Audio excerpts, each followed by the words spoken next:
Bush with your CIGTV News Brief on this Thursday. We begin with the latest on quarantine breaches. Travel Cayman Director Cassandra Morris explains more. The government has strategically positioned the Cayman Islands as one of the safest places to live in the whole world. And, they've done that by creating legal measures and regulations that keep us safe as a country. Travel Cayman's mandate is to assist in safeguarding our country from the COVID-19 variant by arriving travelers into the destination. A breach is any action that a person might be taking that is breaking away from COVID-19 regulations. Some simple examples of breaches are, if you leave cash or any item for a person to pick up. Another example of a breach, you have a person come and visit you during your quarantine period. No matter whether you're 6 foot away or you're wearing a mask, you still should not be visiting persons in quarantine. The only visitors that are allowed are contactless deliveries. So a lot of our delivery companies will now have a little checkbox that might say, if you're in quarantine, please let us know. And what they will do is leave your food delivery at your door, and then they will leave the premises. Persons in quarantine should not be opening the door for anyone outside of Travel Cayman officials. We've had situations where persons have given individuals in the public their luggage or have passed on cash or other items when they should not have been doing that.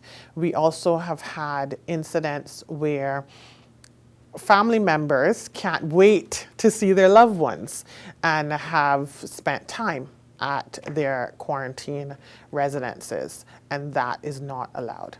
We provide all travelers, when they come into the destination, we provide them with a packet. Some persons say it's a very extensive packet. There's a lot of information in there, but we want to make sure that they have the regulations on hand. They understand what they should be doing and what they are not to do. We don't want anyone to be ignorant of the law.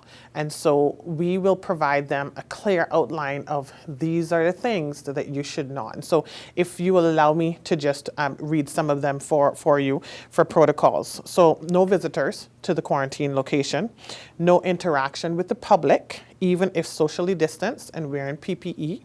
Do not accept items from people in quarantine. People delivering items must leave the quarantine location immediately following the completion of their delivery. No workmen or utility workers on the premises, and quarantine households must inform delivery personnel that they are in quarantine.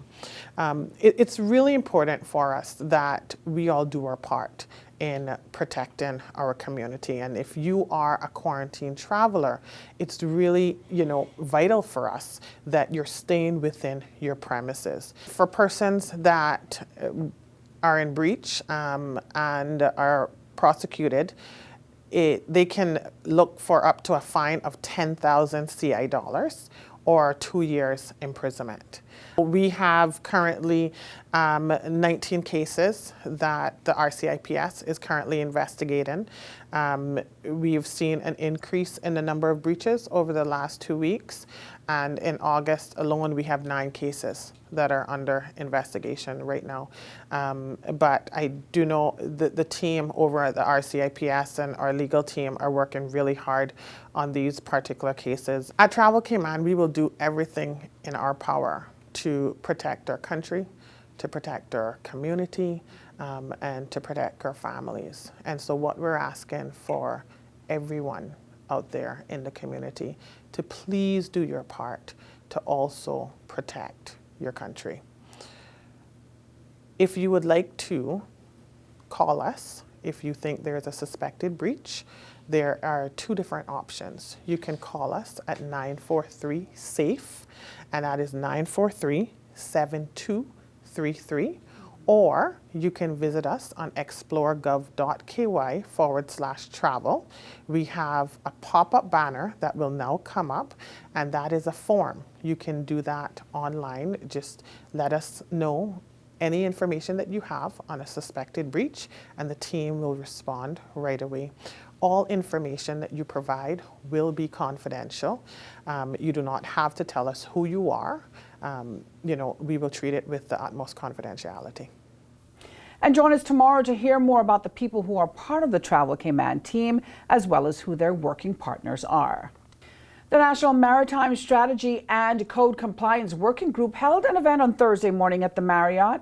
Minister of Financial Services and Commerce, the Honorable Andre Ebanks, gave the opening address. Why we're all here gathered today is the National Maritime Strategy III Code Compliance Working Group, which is a very long acronym, was appointed by Cabinet in March of 2019 to be the coordinating body responsible for ensuring that the Cayman Islands Maritime Association administration complied with the III Code.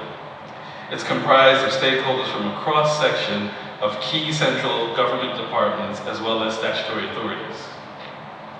Since its formation, the structure and oversight provided by the working group has enabled representatives of these entities to work collaboratively on a variety of activities that are required to achieve compliance in preparation for the audit next month. A stakeholders progress update was shared from the Port Authority, the Departments of Environment and Environmental Health, and the National Weather Service, just to name a few. An update on critical outstanding issues was shared by Cabinet Secretary Samuel Rose. Finally, this evening, Miss Cayman Islands Universe contestant number 3 is Georgina Kerford from Georgetown. We continue our annual contestant feature immediately following this news brief. You can also watch on the CIG television, YouTube, and the channel and the Cayman Islands government Facebook page. The government-owned Miss Cayman Islands Universe pageant takes place on September 11th at the Westin Resort. Turning to the Thursday forecast, the high temperature reached 89 degrees, the low 77. There's a 30% chance of evening showers today. The winds are from the east to southeast, 5 to 10 knots, while the seas are smooth with wave heights of less than 2 feet. Isolated showers, light winds, and smooth seas are expected over the Cayman Islands area over the next 24 hours as a tropical wave moves over the Cayman Islands area. A reminder that you can find the latest on expected local weather conditions online at weather.gov.ky. And that's it for today's news brief here on CIG Television. I'm Donna Bush, as always, thanking you for joining us, inviting you back here again tomorrow. Until then, be safe and have a great evening.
Join Donna Bush weekdays at 6 p.m. for the CIG TV News Update.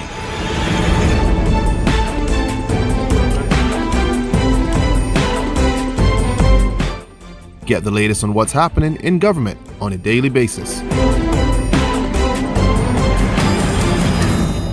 News Update first at 6 p.m.